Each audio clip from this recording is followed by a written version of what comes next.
Bonsoir Bonsoir DMG, Nana. vous m'attendez? Très bien, toi. Si, je vais super bien. Ça fait 3 fois que je rate ton émission, mais aujourd'hui, là, je pense que je suis bien tombée. Ok. Excusez-moi pour la voix, un peu fatiguée, mais bon, on va essayer avec, on va faire avec. Au fait, il y a beaucoup d'histoires à raconter, mais je vais commencer par celui-là.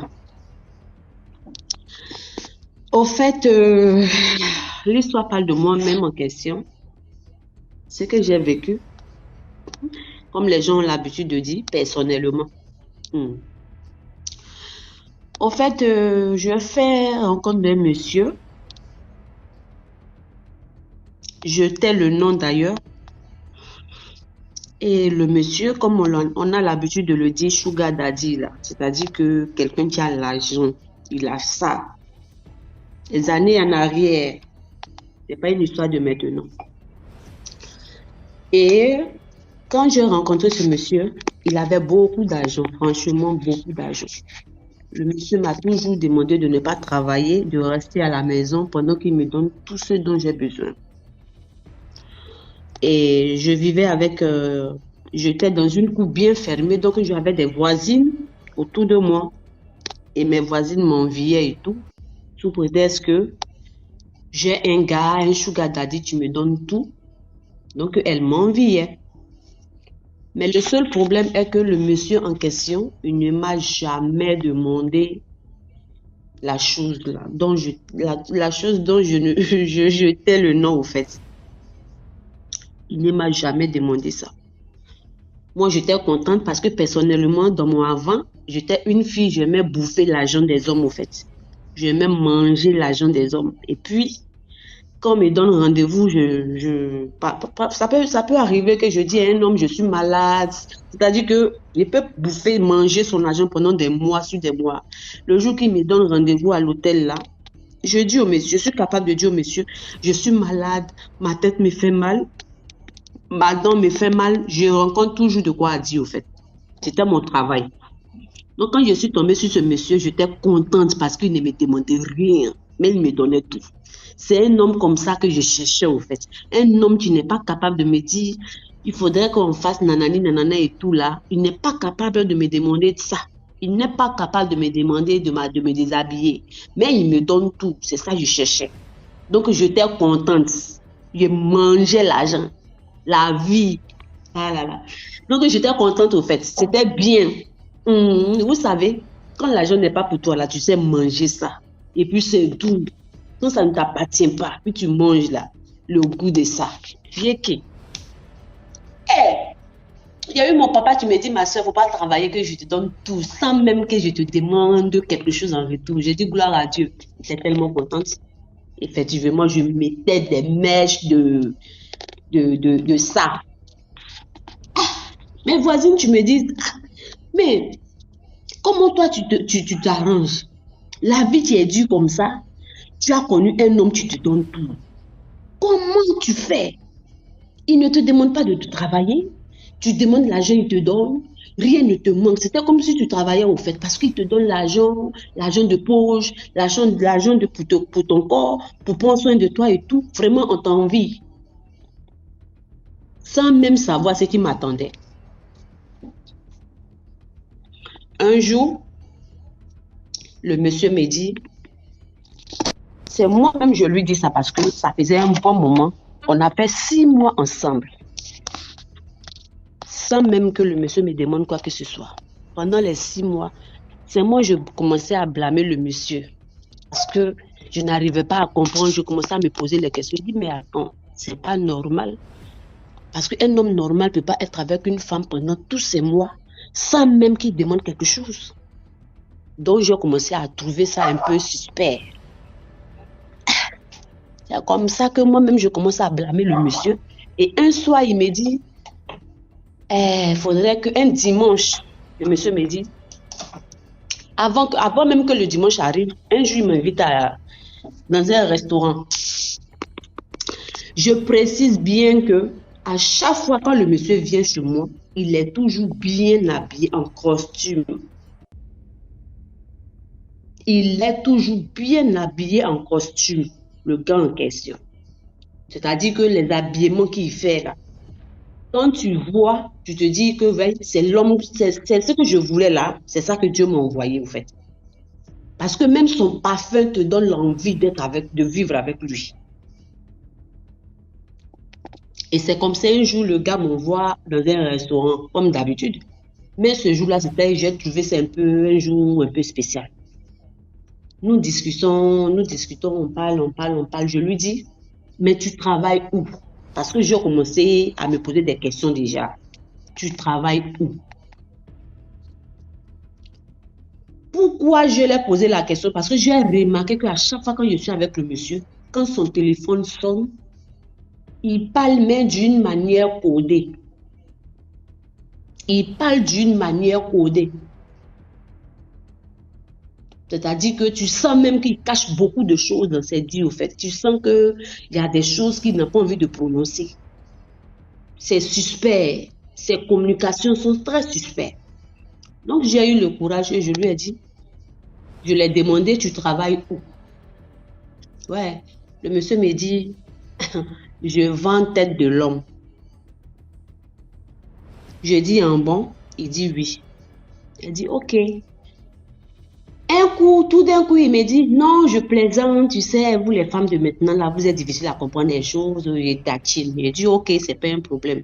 Mais d'abord, moi, j'ai déjà enregistré que ce qu'il a dit, c'est la vérité. Parce que ses communications étaient tellement suspectes. Un colis, c'est-à-dire que toutes ces communications-là, ça parle de colis. Tu sens même que les gens travaillent pour lui et c'est lui qui est le patron. Donc, on l'appelle pour lui donner les informations de ce qui s'est passé, ce qu'ils ont fait, ce qu'ils n'ont pas fait. Toutes ces discussions au téléphone, ça parle seulement que des colis. Ce qui m'a poussé à lui poser cette question. Et il me dit, ils vont tête de l'homme. Il dit, ok, c'est une bonne chose. Il me dit, à la fin, il me dit, je plaisante. J'ai dit, d'accord. Et il me dit, je vais t'intégrer dans mon travail. Il dit, en bon, il dit, oui, que c'est un business. Je vais te mettre dedans, comme ça, tu vas avoir beaucoup d'argent. J'ai dit, ok. Mais dans mon âme, je savais très bien que je n'étais pas intéressée. Je ne pouvais pas être intéressée parce que je savais très bien qu'il n'allait même pas me mettre dans son business. Parce que c'est secret, en fait. J'ai senti qu'il disait ça pour me taquiner. Donc, j'ai dit, ok. Bon, un dimanche, le gars me dit, on va se reposer un peu à l'hôtel et tout. J'ai dit, j'ai crié de joie parce qu'il était tellement contente. J'ai crié de joie. Pendant 6 à 7 mois, au 21e siècle, tu vas manger l'argent d'un homme pendant 6 à 7 mois, sans même qu'il te demande quoi que ce soit en retour. Ok. Donc, quand il m'a demandé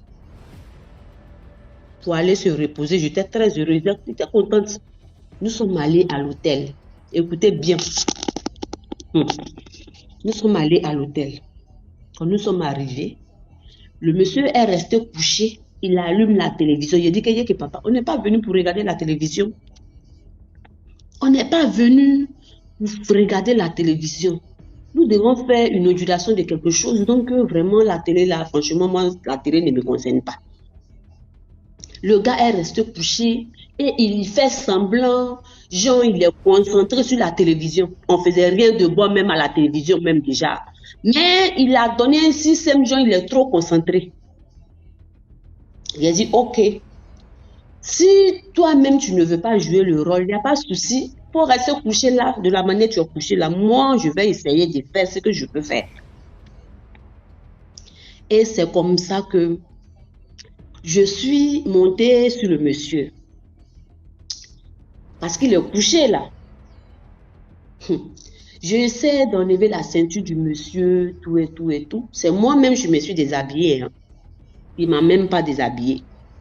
Donc, pendant que je le touchais, en tout cas, moi, j'ai vu dans le pantalon, j'ai vu quelque chose qui s'est présenté à tant que vraiment quelque chose qui a prouvé que le monsieur, c'est un vrai garçon. C'est un vrai homme. Donc, j'étais contente. Je commence à enlever la ceinture du monsieur. Il ne fait rien. Il ne me touche pas. Il ne fait rien. Comme il est couché là, comme un gros bois. Je touche le monsieur, toucher ses seins et tout. Le gars, il ne réagit pas, mais seulement que son pantalon me signale que c'est un garçon. Je dis, c'est déjà un bon signe. J'enlève la ceinture. Je essaie de tirer le pantalon du monsieur. Le monsieur me dit, il attrape ma main, il me dit, je ne veux pas que tu enlèves mon pantalon. Je dis, mais non, tu m'as dit, on vient se reposer. Il me dit, oui, mais je t'ai dit, on vient se reposer, tu restes tranquille, repose-toi, on est couché. Voilà, c'est ça qu'on appelle se reposer. Il dit, mais non, je pouvais me reposer chez moi à la maison. Tu ne m'as pas envoyé ici, là, pour venir regarder la télévision chez moi. Il y a un lit chez moi. Il y a le climatiseur, même que toi-même, tu as payé, que tu dormis chez moi, là. Il y en a. Donc, tu n'as pas juste payé la chambre pour qu'on se regarde et puis partir. Ça fait déjà 7 mois qu'on est ensemble. Tu ne m'as jamais rien demandé. Aujourd'hui, là, et puis ce jour-là même, j'ai toujours mis dans mon esprit, j'ai dit, le monsieur là, le premier jour de la manière que je vais le travailler. Tellement qu'il me donne l'argent. J'ai dit, mais le premier jour qu'il me dit, j'ai envie de toi là, de la manière je vais me sacrifier pour lui. À ma grande surprise, le monsieur ne veut pas que je le déshabille. J'ai dit, que, papa, je ne suis pas venu regarder la télévision, s'il te plaît. Et il me laisse, je lui dis, tu te couches tranquillement, laisse-moi faire. Dans la position dans laquelle tu es là, tu restes comme ça. Le reste là, laisse-moi faire. Je ne te demande pas de faire quoi que ce soit. Laisse-moi faire la chose. Il dit, ok, mais je t'en prie, ne fais pas descendre mon pantalon. Tu fais descendre mon pantalon jusqu'à un certain niveau, mais je ne veux pas que tu enlèves tout mon pantalon. Je dis, ok, pas de souci. J'enlève la ceinture du monsieur. Je fais descendre le pantalon légèrement. Parce qu'il est couché, c'est moi qui voulais monter au fait. Donc, je fais descendre le pantalon. Mais de la manière c'est descendu là, ça me bloque. Je ne peux pas faire ce que j'ai envie de faire. Je dis que, oh. Mais moi, ça me dérange, ton pantalon là, ça me dérange. Donc, je suis descendue du lit. Et du côté de où se trouvent ces pieds là, et j'ai tiré un côté du pantalon parce que je voulais, à la fin, j'ai pris une décision, j'ai décidé d'enlever même tout son pantalon. Parce qu'il y a le pantalon et encore, il y a encore une short en bas. Donc, si le pantalon arrive au niveau du genou et encore on va enlever la culotte là, maintenant là, moi, je prends quelle position pour me faire plaisir? Je descends. Je tire, je prends un faux cœur, je tire le pantalon. Je vois et je vous assure que dès que j'ai tiré le pantalon, vous voyez, quand les hommes portent les chaussures, même les femmes, même, vous voyez quand on porte les chaussures paire basket là, au niveau où paire basket là arrive là, c'est au même niveau là que je vois une grosse plaie. Une grosse plaie. Quand j'ai vu la plaie là, la chose que j'avais vue dans le pantalon qui m'a prouvé que le monsieur était garçon là, c'est tombé et ça a disparu. Quand je dis ça a disparu, c'est devenu comme pour un nouveau-né. Et comme ça, il y a une voix tellement que quand j'ai dit une grosse plaie, ce n'est pas de l'amusement. Hein. Quand j'ai dit une grosse plaie, ce n'est pas de l'amusement. C'est vraiment une grosse plaie. Et quand j'ai vu ça, j'ai commencé à trembler sur moi et il y a une voix qui me dit dans mon esprit, n'aie pas peur. Parce que si tu as pris peur, tu ne pourras pas sortir dans cette chambre. Parce que tu as découvert qui il est réellement. Tu as découvert son secret. Sois prudente, n'aie pas peur, ne panique pas. Si tu paniques, tu ne pourras pas sortir dans cette maison. Pendant que j'écoutais la voix, je lui ai dit, mais ah bébé, toi aussi, qu'est-ce que tu as eu? Et le gars me dit que j'ai eu un accident. J'ai fait un accident la dernière fois. L'accident dont il parle même, c'est même pas un accident. Tu sais même que c'est une plaie à marmite. Parce que l'accident, quand tu fais, il y a au moins des traces, des cicatrices à côté. Mais la plaie dont je parle là, c'est comme une boule de neige qu'ils ont pris un couteau pour faire un rond dedans. Il n'y a même pas petite trace de gratitude quelque part. Et j'ai joué le jeu. J'ai dit, mais tu as eu un accident, tu ne m'as rien dit. Pourquoi est-ce que tu ne m'as rien dit? Donc, tu m'as caché ça. Et pourtant, la plaie, elle est bien rouge. Quand j'ai dit rouge, là, elle est rouge et sec. Ce qui même ne m'a jamais donné l'envie même de manger des saucissons. C'est bien rouge. Tu sens même que c'est pas une plaie, c'est pas n'importe quelle plaie. C'est une plaie même qui est dédiée à quelque chose. La plaie, même quand tu vois, même ça se présente. Ça te dit que oui, l'argent que tu manges là, c'est ça. Donc c'est comme ça que Il faut un peu accélérer là. Tu tardes un peu sur les mots, s'il te plaît. Voilà, c'est comme ça que je me suis calmée et je l'ai blâmé. J'ai vu qu'il ne bougeait plus parce que son côté homme ne fonctionnait plus. Son côté homme, depuis que j'ai vu la plaie là, son côté homme est mort. La chose était devenue bien longue, que j'étais contente là, c'est devenu comme pour un enfant, c'est devenu comme pour un bébé. Ça fonctionnait plus, c'est devenu ça. La chose s'est endormie. Donc, il s'est levé tout doucement, il a porté son pantalon. Il était énervé vraiment, il était vraiment énervé. Mais heureusement que j'ai joué le jeu. Voilà. Il a pensé que ce qu'il a dit, j'ai cru à ça. L'histoire qu'il me dit que j'ai eu un accident et tout là, il a pensé que j'ai cru vraiment à ça. Donc, c'est comme ça qu'il a porté son habit. Quelques temps plus tard, en tout cas, moi, j'ai fait pour ne pas que... Parce que j'ai senti que si je faisais d'une manière, je n'allais plus m'en sortir dans cette chambre. Donc, j'ai fait, malgré tout ça, le monsieur, il a mis son pantalon là. Je me suis joué aux femmes. J'ai sauté sur lui. Tous les scénarios que j'ai fait, son pantalon ne m'a plus prouvé qu'il est garçon, en fait. Je n'ai plus rien vu, je n'ai plus vu de signe de vie. Donc, moi, j'étais fatiguée. J'ai sauté sur lui jusqu'à il était fatigué. Il me dit, OK. Non, il me suis couché parce que dans le climatiseur, là, il a commencé à transpirer tellement que j'ai sauté sur lui. J'ai vu que j'étais fatiguée. J'ai commencé à transpirer. Et c'est comme ça, mon cher. Je me suis mis dans mon coin calmement, calme. J'ai commencé à le caresser et tout pour ne pas qu'il se fasse des idées, au fait. Et c'est comme ça, il me dit, allons. J'ai dit, quand il a dit allons, là. J'ai été la première à se sauter sur le lit, porter ma chaussure. Il a pris les clés de sa voiture. J'étais pressée seulement que je priais Dieu pour qu'il ouvre seulement la porte. Quand il a ouvert la porte, j'étais devant, il est derrière. Nous sommes arrivés dans la voiture. Il m'a déposé. Il m'a dit, tu fais les achats. Je dis, non, je n'ai pas envie de faire les achats. Il m'a déposé chez moi à la maison, tranquille. Il m'a donné l'argent. Il me dit, c'était un week-end ce jour-là, c'était un dimanche. Il me dit, le lundi, quand je pars au travail, là, après le travail, je viendrai te voir à la maison. Il dit, OK, il n'y a pas de problème. Mais j'ai senti qu'il était devenu un peu calme, un peu triste à mon égard, au fait.